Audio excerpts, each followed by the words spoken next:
Abhishek Annamalai YouTube channel நேயர்களுக்கு அபிராமி சேகரின் 2026ஆம் ஆண்டு புத்தாண்டு நல்வாழ்த்துக்கள்.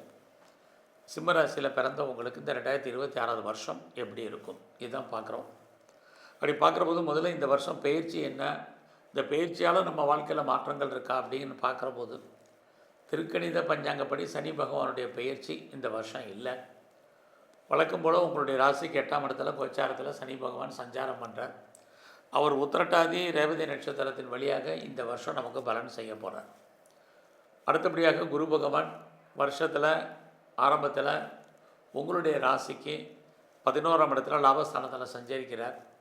ஜூன் 1ஆம் தேதி மிதுன ராசிலேருந்து அவர் கடக ராசிக்கு பயிற்சியாகிறாரு. அக்டோபர் 31ஆம் தேதி அதிசாரம்னா முன்னோக்கி போகுது, அவர் கடகராசிலேருந்து சிம்மராசி உங்கள் ராசிக்கு வர்றார். ஆக குரு பகவான் மிதுனம், கடகம், சிம்மம் 3 ராசி வழியாக நமக்கு பலன் செய்ய போகிறார். இந்த வருஷத்தில் ராகு கேது பயிற்சி திருக்கணிதப்படி டிசம்பர் 5ஆம் தேதி தான் இருக்குது. ஆக அவர் ராகு உங்கள் ராசிக்கு 7லையும் கேது உங்கள் ராசிலையும் சஞ்சாரம் பண்ணுறாங்க. ஆக இந்த குரு, சனி, ராகு, கேது முக்கியமான கிரகங்கள். இவங்க இருக்கக்கூடிய இடம், இவங்க பார்க்கக்கூடிய பார்வை, மற்ற கிரகங்களுடைய சஞ்சாரம், அவங்க எந்த நட்சத்திரத்தின் வழியாகலாம் நமக்கு என்ன மாதிரியான பலங்கள் செய்ய போகிறாங்க அப்படிங்கிறத தான் சுருக்கமாக பார்க்குறோம். முதல்ல குரு பகவான் உங்களுடைய ராசிக்கு 11ஆம் இடத்துல ஜூன் 1ஆம் தேதி வரைக்கும் இருப்பார். பொதுவாகவே 11ஆம் இடம் அப்படின்னாலே வாழ்க்கையில் நம்முடைய விருப்பம், எண்ணம், ஆசை, அபிலாசை அத்தனையும் பூர்த்தி ஆகுது. அந்த குரு பகவான் ஜூன் 1ஆம் தேதி வரைக்கும் உங்கள் லாபஸ்தானத்தில் இருக்கிறது. என்ன நினைக்கிறீங்களோ அது அத்தனையும் நடக்கும். ஏன்னா அந்த குரு பகவான் உங்களுடைய முயற்சி ஸ்தானத்தை பார்த்துக்கிட்டே இருப்பார். ஆக சிம்மராசியில் பிறந்து நீங்கள் பெரிய லெவலில் முயற்சி பண்ணணும், சக்ஸஸ் பண்ணணும்னா இந்த வருஷம் ஜூன் வரைக்கும் உங்களுடைய லைஃப்பில் உங்களுக்கான எய்ம் என்ன, ப்ராஜெக்ட் என்ன, எப்படி சக்ஸஸ் பண்ணுறது, ஃபுல்ஃபில் பண்ணுறங்கிற பிளானை பண்ணி வேகமாக மூவ் ஆகுங்க.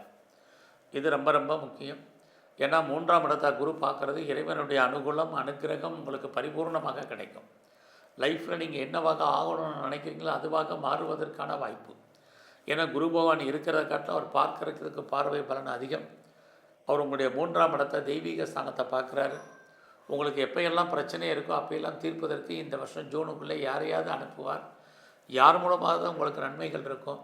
3ஆம் இடம் உங்களுடைய எண்ணங்கள், சிந்தனைகள் அத்தனையும் நீங்கள் ஃபார்வர்ட் பண்ணுங்கள். எவ்வளோக்கு எவ்வளோ நீங்கள் ட்ரை பண்ணுறீங்களோ, முயற்சி பண்ணுறீங்களோ அந்த காரியங்கள் அத்தனையும் வேகமாக மூவ் பண்ணுங்க. ஏன்னா அந்த குரு உங்களுடைய சிம்ம ராசிக்கு அவரை பொறுத்த வரைக்கும் 9ஆம் வரை உங்களுடைய 7ஆம் இடத்தையும் பார்ப்பார். அது ரொம்ப விசேஷம். அதனால் எவ்வளோக்கு எவ்வளோ நீங்கள் முயற்சி பண்ணுறீங்களோ அவ்வளோக்கு அளவு நன்மையும் உண்டு. அது இல்லாமல் நிறைய உங்களை டெவலப் பண்ணுறதுக்கு, அப்டேட் பண்ணுறதுக்கான சூழ்நிலைகளும் சந்தர்ப்பங்களும் உருவாகும். இல்லைன்னா உருவாக்குங்க. நிறைய உங்களை டெவலப் பண்ணுங்கள், அப்டேட் பண்ணுங்கள். அது மட்டும் இல்லை, குடும்பத்தில் ரொம்ப நாளாக சுபகாரியங்கள் நடக்கலை, தள்ளி போயிட்டுருக்கு, எப்போ நடக்கும், எப்படி நடக்கும் தெரியல அப்படின்னு ஃபீல் பண்ணிகிட்டு இருக்கவங்களுக்கு சுபகாரியங்கள், சுப நிகழ்ச்சிகள் நடக்கும். இதெல்லாமே ஜூன் 1க்குள்ளே எல்லாமே குடும்பத்தில் நல்லது நடப்பதற்கான வாய்ப்பு நிறைய உங்களை பொறுத்த வரைக்கும் இருக்குது. அது மட்டும் இல்லை, ரொம்ப நாளாக உங்களுடைய நிறைவேறாத பிரார்த்தனைகள், உங்களுக்குன்னு ஏதாவது கோயிலில் வேண்டுதல் இருக்கும், உங்களுடைய வேண்டுதல் நிறைவேறும். எதிர்பாராத ஆலய தரிசனம், தெய்வ தரிசனம் அமையும். குடும்பத்தில் நல்லது நடக்கும். நீங்களும் அடிக்கடி சுப நிகழ்ச்சிகள், சுபகாரியங்களில் கலந்துக்குவீங்க. எதிர்பாராத பயணம், ஆலய தரிசனம், தெய்வ தரிசனம் இது அத்தனையும் உங்களுக்கு அமையும். இதெல்லாமே ஜூன் 1ஆம் தேதி வரைக்கும் உங்களுக்கு இருக்குது. அது மட்டுமல்ல, ரொம்ப நாளாக குழந்தைக்காக காத்துட்ருக்கிறவங்க, குழந்தைக்காக ட்ரீட்மெண்ட் எடுத்து சக்ஸஸ்ஃபுல் ஆகாதவங்க அத்தனை பேருக்கும் ட்ரீட்மெண்ட் சக்ஸஸ் ஆகும். குழந்தை பாக்கியம் கிடைப்பதற்கான சூழ்நிலைகள் இதெல்லாமே சிம்மராசியில் பிறந்தவங்களுக்கு ஜூன் 1ஆம் தேதி வரைக்கும் நல்லா இருக்குது. உங்களுக்கு பெருசாக லோன் இருக்குது, கடன் இருக்குது, இஎம்ஐ இருக்குங்கிறவங்களுக்கு ஜூன் 1க்குள்ளே லோன் குறைகிறதுக்கு வாய்ப்பு இருக்குது, அல்லது கடன் குறைவதற்கான வாய்ப்புகள் உண்டு. அது இல்லாமல் யாருக்கெல்லாம் க்ரானிக் டிசீஸ் இருக்குது, நோய் இருக்குது, நிறைய மெடிசன் சாப்பிட்றேன், மருந்து மாத்திரை அளவு கூடுதலாக இருக்குதுன்னு ஃபீல் பண்ணுறவங்களுக்கு மருந்து மாத்திரை அளவுகள் குறைவதற்கான வாய்ப்பு. இது அத்தனையும் ஜூன் 1 வரைக்கும் இருக்குது. ஜூன் 1க்கு அப்புறம் உங்களுடைய ராசிக்கு 12ஆம் இடத்துக்கு வந்துடுவார். இது எல்லாவற்றுக்கும் மேலாக ஜூன் 1ஆம் தேதி வரைக்கும் உங்களுடைய வேலையில் நீங்கள் கான்சன்ட்ரேட் பண்ணுங்கள். இவ்வளவு நன்மையை செய்யக்கூடிய குரு பகவான் வேலையில் கவனமாக இல்லைன்னா நீங்கள் பார்க்கும் வேலையை விட்டு வெளியில் வர்றதுக்கோ வெளியேற்றப்படுவதற்கோ உங்களுக்கு வாய்ப்புகள் இருக்குது. அதனால் உங்களுடைய ஜாபில், உங்களுடைய கரியரில், உங்களுடைய ப்ரொஃபஷனில் கவனமாக இருங்க. ஆக கடன் குறையுது, நோய் குறையுது, ஆசைகள் அபிலாசைகள் பூர்த்தி ஆகுது. ஆனால் வேலையில் செக் வச்சுக்கிட்டே இருக்கார் குரு பகவான். அது மட்டும் இல்லை, இந்த வருஷத்தில் ஜூனுக்குள்ளே உங்களுக்கு புதுசாக லவ் அஃபேருக்கான பாசிபிலிட்டிஸ், உங்களுடைய லவ் சக்ஸஸ்ஃபுல் ஆகிறதுக்கான சூழ்நிலைகள், நம்முடைய மதம், ஜாதி, இனம், மொழிக்கு அப்பாற்பட்ட தொடர்பு நம்ம வாழ்க்கையில் ஏற்படுவதற்கான வாய்ப்பு, இது எல்லாமே ஜூன் 1 வரைக்கும் உங்களுக்கு உண்டு. அதுக்கப்புறம் சிம்மராசியில் பிறந்த உங்களுக்கு குரு பகவான் உங்கள் ராசிக்கு 12ஆம் இடத்துக்கு வந்துடுவார். 12ஆம் இடம் அப்படின்னாலே குழந்தைகளுக்காக செலவு பண்ண வேண்டிய காலம், குழந்தைகளை விட்டு நீங்கள் பிரிய வேண்டிய காலகட்டங்கள், அல்லது அவர்களை விட்டு நீங்கள் பிரிஞ்சிருக்க வேண்டிய சுச்சுவேஷன், சூழ்நிலைகள் உருவாகும். அடுத்து அதே குரு பகவான் உங்களை பொறுத்த வரைக்கும் உங்களுடைய 6ஆம் இடத்தை பார்ப்பார். ஆக இந்த 6ஆம் இடத்தை பார்க்குறனால முதல்ல நன்மை என்னென்னலாம் பார்ப்போம். உங்களுக்கு ஜூன் வரைக்கும் உங்களுக்கு கடன் குறையும், நோய் குறையும்னு பார்த்தோம். ஜூனுக்கு அப்புறம் நோயுடைய தன்மை கூடும், கடனுடைய அளவும் கூடும். ஸோ லோன் வாங்கணும், கடன் வாங்க நினச்சவங்க ஜூன் 1க்கு அப்புறம் நீங்கள் ட்ரை பண்ணுங்கள். கேட்ட இடத்துல பணம் கடன் கிடைக்கும். என்ன பர்பஸ்க்காக கடன் வாங்குறீங்களோ அதெல்லாம் நன்மையாக இருக்கும். நன்மைன்னு பார்த்தீங்கன்னா ஜாப், உங்களுடைய ப்ரொஃபஷன், உங்களுடைய கரியர் நல்லா இருக்குது. ஸோ ஜூனுக்கு வரைக்கும் யாரெல்லாம் வேலை தேடிட்டுருக்கீங்க, வேலையை விட்டவங்க, வெளியேற்றப்பட்டவங்க யாராக இருந்தாலும் ஜூன் 1க்கு அப்புறம் உங்களுக்கு ஜாப் செக்யூர்டாக இருக்குது, வேலை கிடைக்கும்.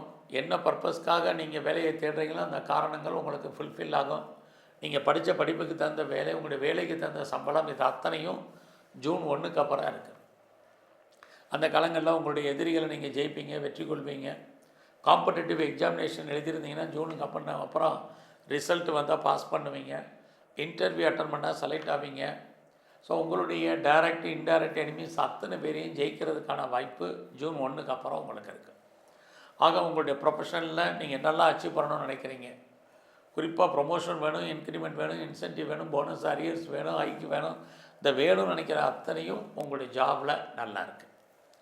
ஸோ இந்த வருஷத்தில் உங்களை பொறுத்த வரைக்கும் இதுவரைக்கும் திருமணம் நடக்காதவங்களுக்கு இந்த 2026 திருமணத்துக்கான வாய்ப்பு, திருமணம் நடப்பதற்கான சூழ்நிலைகள் அத்தனையும் இருக்குது. குறிப்பாக ஜூனுக்குள்ளே உங்கள் வாழ்க்கையில் உங்களுக்கு உங்களுடைய life partner or business partner ரெண்டுமே உங்களுக்கு அமையும். பார்ட்னர்ஷிப்போடு பிஸ்னஸ் பண்ணிங்கன்னா பிஸ்னஸ் பார்ட்னர், லைஃப் பார்ட்னரை தேடுறவங்களுக்கு லைஃப் பார்ட்னர் கிடைக்கிறதுக்கான வாய்ப்பு அத்தனையும் உங்களுக்கு உண்டு. ஸோ இந்த வருஷத்தில் உங்களை பொறுத்த வரைக்கும் பெரிய லெவலில் நீங்கள் ரீச் ஆகணும்னு நினைக்கிறவங்க வேலையில் ஜூன் 1க்கு அப்புறம் ட்ரை பண்ணுங்கள்.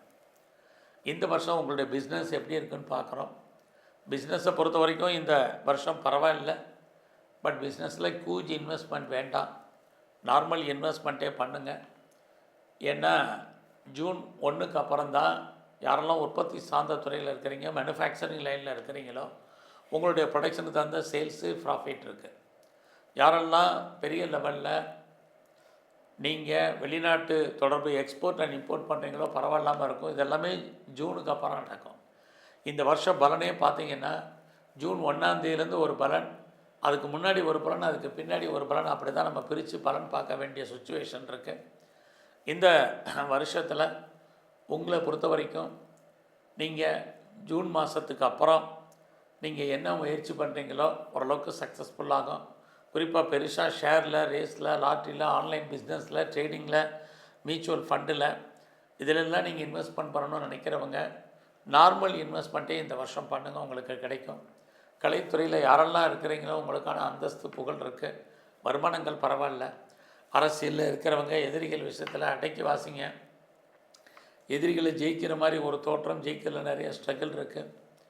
இந்த வருஷத்தில் நீங்கள் ஸ்போர்ட்ஸில் இருக்கீங்கன்னா அவார்ட்ஸ் அண்ட் ரிவார்ட்ஸ் உங்களுக்கு கிடைக்கும். ஆக நல்ல ஒரு ஸ்பான்சர்ஷிப் உங்களுக்கு வாழ்க்கையில் அமைவதற்கான சுச்சுவேஷன் இதெல்லாம் இருக்குது. அஷ்டம சனி இருக்குதுன்னு ஒரி பண்ணாதீங்க. உங்களுடைய ராசிக்கு 10ஆம் இடத்தை சனி பகவான் பார்த்துக்கிட்டே இருக்கார். உங்களுடைய அந்தஸ்து, புகழ், செல்வம், செல்வாக்கு, கீர்த்தி காப்பாற்றப்படும். இதெல்லாமே உங்களுக்கு இருந்துக்கிட்டே இருக்குது. ஆக நன்மை தீமைகள் கலந்து இருந்தாலும் இந்த வருஷத்தில் உங்களை பொறுத்த வரைக்கும் இறை வழிபாடு அதிகப்படுத்துங்க. இந்த வருஷம் முழுவதுமே எங்கெல்லாம் நரசிம்மர் இருக்காரோ பெருமாள் ஸ்தலத்தில் கூட நரசிம்மரை நல்ல வழிபாடு பண்ணுங்கள். பைரவருடைய தரிசனம் ரொம்ப முக்கியம். எல்லாவற்றுக்கும் மேலாக துர்க்கையை நல்லா வழிபாடு பண்ணுங்கள். வாய்ப்பு இருக்கிறவங்களாம் சித்தர்களை தரிசனம் பண்ணிட்டு வாங்க. உங்கள் வாழ்க்கையிலும் நிறைய மாற்றம், ஏற்றம், முன்னேற்றம் அமையும். நன்றி, வணக்கம்.